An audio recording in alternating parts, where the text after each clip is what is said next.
வேண்டும். நாம எல்லாரும் மனுஷருக்காகவும் ஜபிக்கிறதுக்காக தான் நம்ம இங்க கூடி வந்திருக்கிறோம். அடுத்த வசனத்தை வாசிங்க. நாம் எல்லா பக்தியோடும் நல்லொழுக்கத்தோடும் கலகமில்லாமல் அமைதலுள்ள ஜீவனம் பண்ணும்படித்து ராஜாக்களுக்காகவும் அதிகாரம் உள்ள யாவருக்காகவும் அப்படியே செய்ய வேண்டும். அது மட்டும் இல்ல, ராஜாக்களுக்காகவும் அதிகாரம் உள்ளவர்களுக்காகவும் ஜெபிக்கிறதுக்காகவும் நம்ம இங்க வந்திருக்கிறோம். நாம ஒரு அமைதியான சூழ்நிலையில, ஒரு அமைதியான சூழ்நிலையில வாழும்படியாக அவர்களுக்காக ஜெபிக்க வேண்டியது மிகவும் அவசியமான காரியமா இருக்குது. 3வது வசனத்தை வாசிங்க. நம்முடைய இரட்சகராகிய தேவனுக்கு முன்பாக அது நன்மையும் பிரியமுமாய் இருக்கிறது. நம்முடைய இரட்சகராகிய தேவனுக்கு முன்பாக அது நன்மையும் பிரியமுமாய் இருக்கிறது. இங்கிலீஷ்ல அது acceptable in this sight of the God of வாசிங்க இங்கிலீஷ்ல. This is God and acceptable in the sight of God our Savior. இது அவருக்கு ஏற்றதாகவும் இருக்கிறது, அவருக்கு பிரியமுள்ளதாக இருக்கிறது, அவருக்கு நன்மையான காரியமா இருக்கிறது. இந்த காரியத்தை செய்யறதுக்காக கூடி வந்த நாம யாவரும் விசேஷித்தவர்களா இருக்கிறோம். அதான் நம்ம இன்னைக்கு பாடல் கூட பாடணும். தேவா, நான் எதனால் விசேஷித்தவன், அதை நான் தினமும் யோசிப்பவன் என்று சொல்லும் பொழுது, நம்ம அநேகருக்காக ஜெபிக்கிறதுக்காக சபையாக கூடி வந்திருக்கிற இந்த நேரத்தை தேவன் நமக்கு கொடுத்திருக்கிறார். இந்த விசேஷமான இந்த அனுபவத்துல நாம கூடி சேர்ந்து இருக்கிறோம். தேவன் நமக்கு எவ்வளவு பெரிய கிருபை பாராட்டி இருக்கிறார். இந்த ஒரு சாக்கியத்தை நமக்கு கொடுத்திருக்கிறார். அப்படிப்பட்ட தேவனை நான் ஸ்தோத்தரிக்கிறேன். தேவனை நாம இன்னாலுமே அவருக்கு நம்முடைய ஜெபங்களையும் விண்ணப்பங்களையும் அவரிடத்துல ஏறெடுக்க வேண்டும். அதுதான் அவர் விரும்புகிறார். நாம நினைக்கிறோம், அமைதியா உட்கார்ந்துட்டு இருக்கோம், அவர்கிட்ட ஜெபிக்கிறதுக்கு நமக்கு டைமே கிடையாது. எதுக்கு ஓடுறோம், ஏன் ஓடுறோம் தெரியாது, ஓடிட்டே இருக்கிறோம். ஆனா டைம் இல்லைன்னு சொல்றவங்கள்ட்ட எல்லாம் ஒருத்தர் அப்படி சொல்றாரு, ஒரு ஊழியர், உங்களுடைய செல்போனு, உங்களோட கேஜெட் அதை எடுத்துட்டு ஒரு நாள் அது இல்லாம வாழ்ந்து பாருங்க, உங்களுக்கு எவ்வளவு டைம் இருக்குன்றது தெரிஞ்சிடும். அப்ப தேவனுக்கு நாம அவருடைய சமூகத்துல உட்கார்ந்து நம்முடைய ஜெபங்களையும் விண்ணப்பங்களையும் ஏறெடுக்கிறது ஒரு ரட்சிக்கப்பட்ட ஒரு மனுஷனுக்கு மிகவும் அவசியமான காரியமா இருக்கிறது. அதுதான் தேவன் நம்ம இடத்துல விரும்புகிறார். அதனாலதான் யோவான் 16:24 இப்படியாக சொல்லுகிறார். யோவான் 16:24,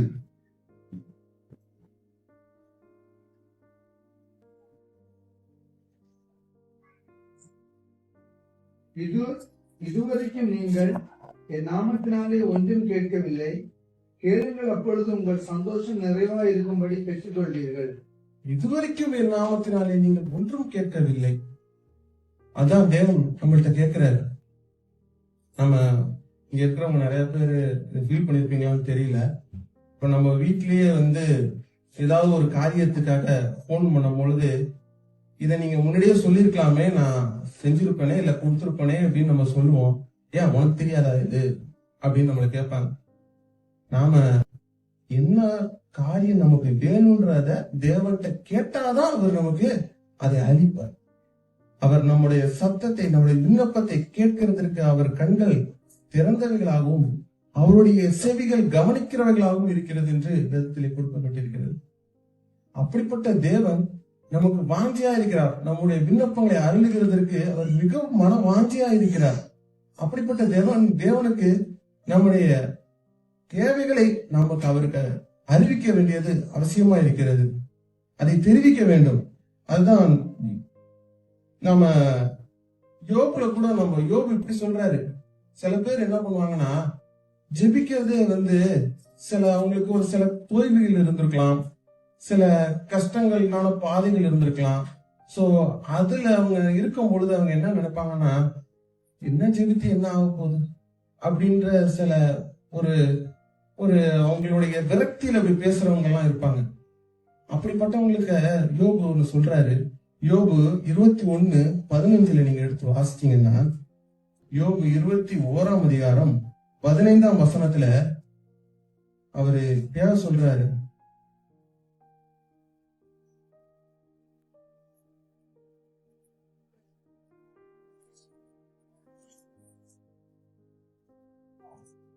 இருமுறை நாம் சேவிக்க அவர் யார்? அவரை நோக்கி ஜெபம் பண்ணுவதினால் நமக்கு பிரயோஜனம் என்ன என்கிறார்கள். சர்வ வல்லவரை நாம் சேவிக்க அவர் யார்?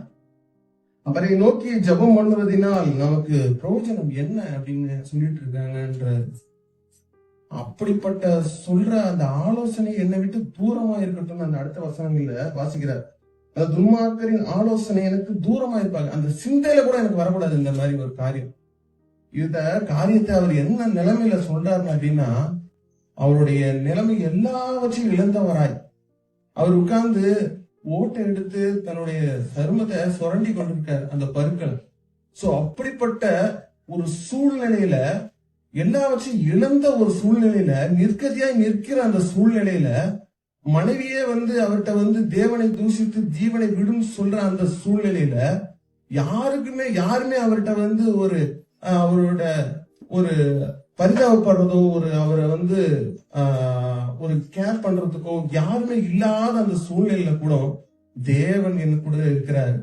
தேவன்கிட்ட நான் ஜெபிக்கிறத பிரோஜனம் இல்லைன்னு எப்படி நான் சொல்ல முடியும்? அது எனக்கு சிந்தனையில கூட வரக்கூடாது அப்படின்னு வைராக்கியத்தோட சொல்றாரு. நம்ம சின்ன சின்ன காரியத்துக்கெல்லாம் ஜெபிக்கிறதுனால என்ன ஆயிட போகுது அப்படின்ற மாதிரி ஒரு தாட்டே வரக்கூடாது. தேவங்களோட மனுஷர்கள்ட்ட இந்த ஒரு தாட் இருக்கவே கூடாது. அதுதான் தேவன் நம்மிடத்துல விரும்புகிறார். நம்ம தேவனிடத்துல நம்மளுடைய காரியங்களை தெரியப்படுத்த வேண்டும். பிலிப்பியர் 4ஆம் அதிகாரம் 6ஆம் வசனத்துல தேவனுக்கு உங்களுடைய காரியங்களை தெரியப்படுத்துங்க என்று ஆண்டவர் சொல்றாரு. பிலிப்பியர் நீங்கள் ஒன்றுக்கும் கவலைப்படாமல் எல்லாவற்றையும் குறித்து உங்கள் விண்ணப்பங்களை சோத்திரத்தோட கூடிய ஜெபத்தினாலும் வேண்டுதலினாலும் தேவனுக்கு தெரியப்படுத்துங்கள். நீங்கள் ஒன்றுக்கும் கவலைப்படாமல் எல்லாவற்றையும் குறித்து உங்கள் விண்ணப்பங்களை ஸ்தோத்திரத்தோட கூடிய ஜெபத்தினாலும் வேண்டுதலினாலும் தேவனுக்கு தெரியப்படுத்துங்க. நான் உங்களுடைய விண்ணப்பங்களையும் ஜெபங்களையும் கேட்கிறதற்கு என் செவிகள் கவனிக்கிறதா இருக்கிறது. அதுக்கு உடனே பதிலளிக்க அவர் மிகவும் வாஞ்சை உள்ளவராகவும் தாகம் உள்ளவராகவும் இருக்கிறார். அப்படிப்பட்ட கண்வளை நம்மளோட இருக்கிறார். அப்படிப்பட்ட தேவனை நாம் பெற்றிருக்கிறோம். அப்படின்னும் பொழுது நாம உட்கார்ந்து இத யோசனை பண்ணிக்கிட்டு கவலைப்பட்டுக்கிட்டு உட்கார்ந்துட்டு இருக்கிறதுல நமக்கு என்ன பிரயோஜனம் இருக்கு? தேவன்கிட்ட நம்ம சொல்லணும். அதுதான் அவர் விரும்புகிறார்.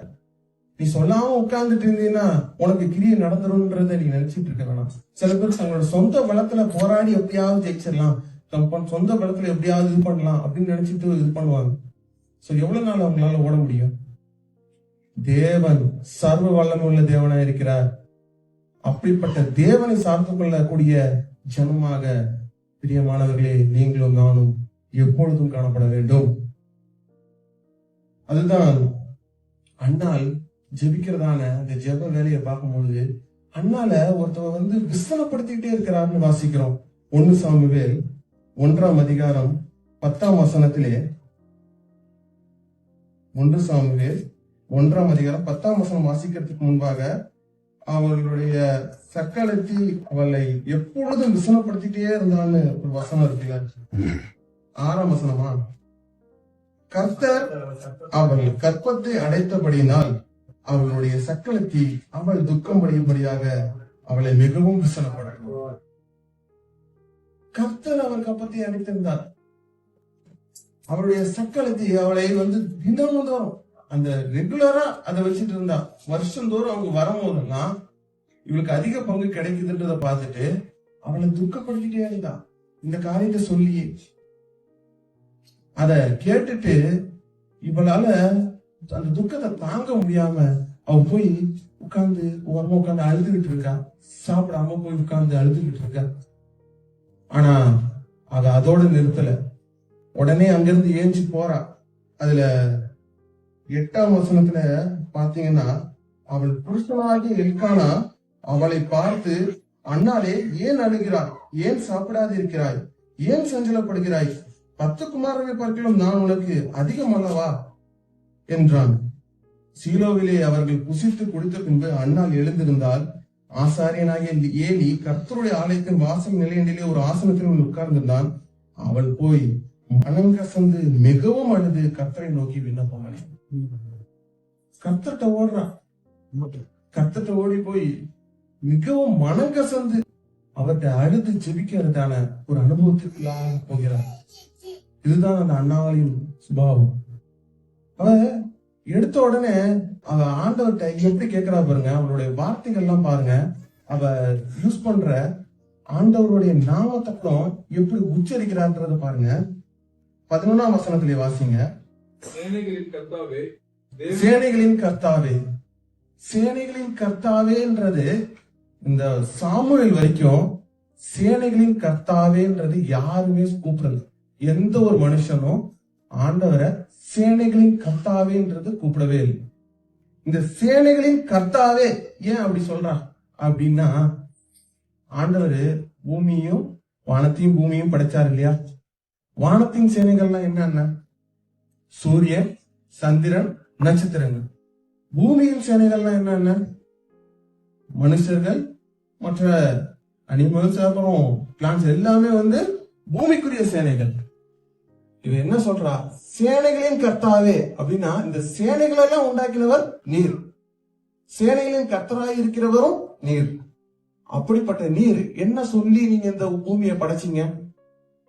வானத்துக்கு பலுகி பெருகிறதுக்கான ஒரு அதிகாரம் கொடுக்கப்படவில்லை, கரெக்டுதானா?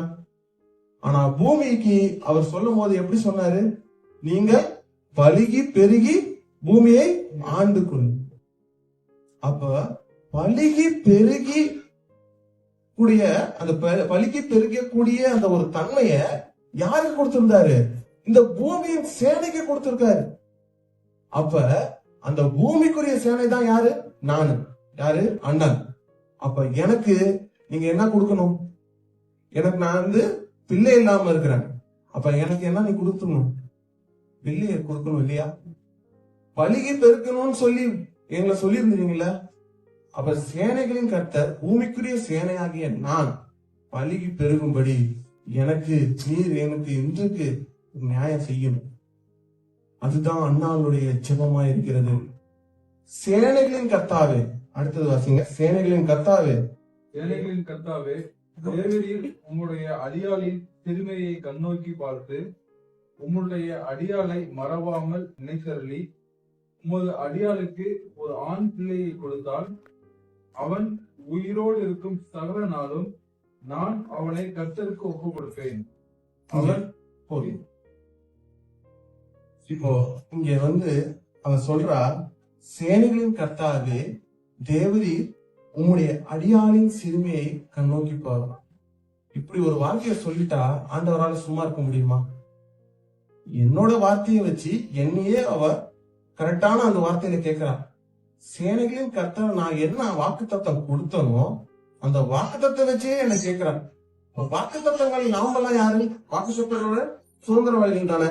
அப்ப கர்த்தருடைய வசனத்தை வச்சு நம்ம ஜெபிக்கும் பொழுது கர்த்தர் நமக்கு எல்லா காரியங்களையும் பலன் அளிக்கிறவரா இருக்கிறார். அதற்கு பதில் செய்ய அவர் தாமதம் பண்ணாமல் இருப்பார்.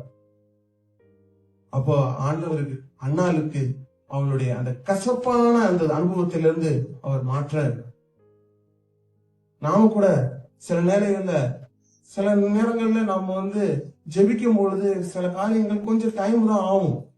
ஆனாலும் நம்ம அந்த காரியத்தை விடாப்பிடியா திரும்ப திரும்ப ஆண்டவர்கிட்ட இடைவிடாமல் ஜெபிச்சு கொண்டே இருக்கணும். அதுதான் தேவன் நம்மிடத்துல விரும்புகிற காரியமா இருக்கிறது. சரியான ஒரு ஜெபம் ஜெபிக்கிறவர்களாக நாம் காணப்பட வேண்டும். அதுவும் ஒரு நல்ல விசுவாசத்தோட. நீங்கள் விசுவாசத்தோட எவைகளை கேட்பீர்களோ அவைகளை பெற்றுக்கொண்டோம் என்று விசுவாசத்தோட நீங்க கேட்கும் பொழுது அவைகளை தேவன் தர வல்லவராய் இருக்கிறார்.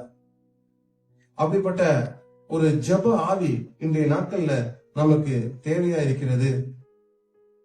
அவர் சொல்றாரு, நான் உங்களை விசாரிக்கிறவரானபடியால் உங்களுடைய கவலைகளை எல்லாம் என் மேல் அவர் மேல் வைத்து. சோ அவரு நான் உங்களை விசாரிக்க வந்திருக்கேன். அப்ப நீ போய் உட்கார்ந்து தனியா உட்கார்ந்து அழுதுட்டு இருக்கிறதுக்கோ இல்ல வேற யார்ட்டையோ போய் சொல்லிட்டு இருக்கிறதுக்கோ போயிட்டு இருந்தீங்கன்னா விசாரிச்சுட்டு இருக்க நான் உட்கார்ந்துட்டு இருப்பேனே, உனக்காக காத்துட்டு இருப்பேனே. அப்ப என்கிட்ட நீ சொல்லும் பொழுது உடனே உனக்கு ஒரு தீர்வு கிடைக்கும் இல்லையா? அப்ப விசாரிச்சு வெயிட் பண்ணிட்டு இருக்க ஆண்டவர்கிட்ட போய் நீங்க சொல்லும் பொழுது கர்த்தர் உங்களுக்கு கவலை எல்லாம் மாற்றுவார். அண்ணாள் அதுதான் செஞ்சா. உட்கார்ந்துட்டு இருந்தவர் ஏஞ்சி உடனே ஓடி போய் ஆண்டவர்கிட்ட போய் சொல்றா. அந்த காரியங்களை ஆண்டவர்கிட்ட சரியா ஜெபம் பண்றா. ஒரு சரியான ஒரு விசுவாசத்தோட சொல்றா, எனக்கு ஒரு ஆண் பிள்ளைதான் பிறக்கும், அவன் தலையில நான் சவரன் கத்தி பட போறது சொல்லி ஜெபிக்கும் பொழுது கர்த்தர் அவளுக்கு அவர் பதிலளித்தார். நாம நம்மளுடைய ஜெபத்தை அந்த நாள்ல நம்ம ஆண்டவர்கிட்ட கொடுத்துடணும். அதாவது நம்மளுடைய ஜெபத்தை விதைச்சிடணும். விதைக்கும் போது அதுக்குள்ள பலனை எப்படியாவது ஆண்டவர் நம்மள அறுவடை செய்வார். ஆனா நாம அந்த விதைக்கிறதுலயே தாமதம் பண்ணிட்டு இருந்தோம்னா, சூழ்நிலையை பார்த்துட்டு இருந்தோம்னா கர்த்தர் எப்படி நம்ம அறுக்க செய்ய முடியும்? சோ நம்ம விதைக்கிறதுல ரொம்ப கரெக்டா அந்த எந்த நேரத்துல விதைக்கணுமோ அந்த நேரத்துல கர்த்தர்ட்ட ஜெபிச்சு நம்மளுடைய விண்ணப்பங்களை ஏறெடுத்தணும். அத பிரசங்கியில வாசிக்கிறோம். பிரசங்கி 11ஆம் அதிகாரம் 1ஆம் வசனத்திலே வாசிங்க. உன் ஆகாரத்தை தண்ணீர்கள் மேல் போடு, அநேக நாட்களுக்கு பின்பு அதன் பலனை காண்பாய். உன் ஆகாரத்தை தண்ணீரின் மேல் போடு. ஆகாரம்ன்றது இன்னொரு காரியமா என்ன சொல்லலாம், தானியம் சொல்லலாம் இல்லையா? ஏன்னா யாக்கோபு எகிப்துல போயிட்டு அங்க ஆகாரம் உண்டு என்று காண்கிறேன், நீங்க போயிட்டு வாங்கிட்டு வாங்கன்னு சொல்றான். சோ ஆகாரம்ன்றது தானியம். சோ இந்த தானியத்தை இந்த விவசாய அந்த ஒரு கேட்டகரியில தான் சொல்றாரு. விவசாயி அந்த தண்ணீர் நிரம்பி இருக்கும் போதுதான் அந்த வயல்ல தானியம் எப்ப போடுவாங்கன்னா அந்த தண்ணீர் நிரம்பி இருக்கும் போதுதான் போடுவாங்க. அது போட்டு அது வளருமா வளராதா எதுவுமே அவனுக்கு தெரியாது. ஆனா வளரும்ன்ற ஒரு நம்பிக்கையோட என்ன பண்ணுவாங்க, போடுவாங்க. போட்டுட்டு அத தேவன் விளைய செய்வாரு. அது வரைக்கும் அவங்க வெயிட் பண்ணுவாங்க. அந்த நாள்ல அது விளைஞ்சி வரும் பொழுது இவங்க கம்பீரமா போய் அறுத்துட்டு வருவாங்க. கண்ணீரோட விதைக்கிறவன் கம்பீரமா இருப்பான். நீங்க உங்களுடைய ஜெபத்தை இந்த நேரத்துல ஆண்டவர்கிட்ட விதைச்சிட்டு நீங்க ஆண்டவருக்கு அவருடைய சமூகத்துல காத்திருக்கும் பொழுது கர்த்தர் அந்த ஒரு பலனை உங்களை அறுக்க செய்வார். அப்படிப்பட்ட தேவனிடத்திலே இன்று நம்முடைய விண்ணப்பங்களையும் நம்முடைய ஜெபங்களையும் ஏறெடுப்போமாக. கர்த்தர் கேளுங்கள் அப்பொழுது உங்களுக்கு கொடுக்கப்படும். நாம வாசிச்சோம் யோவான் 16:4, என் நாமத்தினாலே ஒன்றும் கேட்கவில்லை, கேளுங்கள் அப்பொழுது நீங்கள் சந்தோஷமாய். அது வாசிங்க. யோவான் 16:24 வாசிச்சோம். ஏன்னா இதுவரைக்கும் நீங்கள் நாமத்தினாலே ஒன்றும் கேட்கவில்லை, கேளுங்கள் அப்பொழுது உங்கள் சந்தோஷம் நிறைவாய் இருக்கும்படி பெற்றுக் கொள்வீர்கள். உங்கள் சந்தோஷம் நிறைவா இருக்கும்படி பெற்றுக்கொள்வீர்கள். நீங்க ஜெபிக்கும் போது ஒரு கவலையா தான் இருந்திருக்கலாம். ஆனா ஜெபிக்கும் பொழுதே உங்களுக்கு ஒரு விசுவாசம் இருக்கணும். இதை நான் பெற்றுக்கொண்டேன்ற ஒரு முடிவுல பெற்றுக்கொண்டோன்ற விசுவாசத்தோட நீங்க ஜெபிச்சு வெளில வரணும்.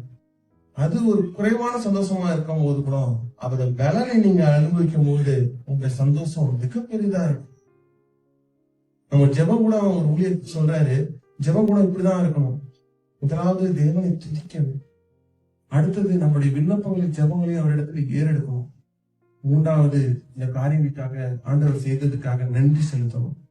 சோ இப்படி நம்ம தேவனிடத்துல விசுவாசத்தோடு அதை பெற்றுக்கொண்டோம் என்ற விசுவாசத்தோடு அவர்கிட்ட ஜெபித்து நம்ம அந்த பலனை அளிக்கும் பொழுது கர்த்தர் எல்லா காரியங்களிலும் நமக்கு ஒரு பெரிய கிருபையை தந்திருக்கிறார். இந்த ஜெபம் விண்ணப்பங்களோட என்றென்றும் நாம் நிலைத்திருப்போமாக. கர்த்தருடைய பரிசுத்தமான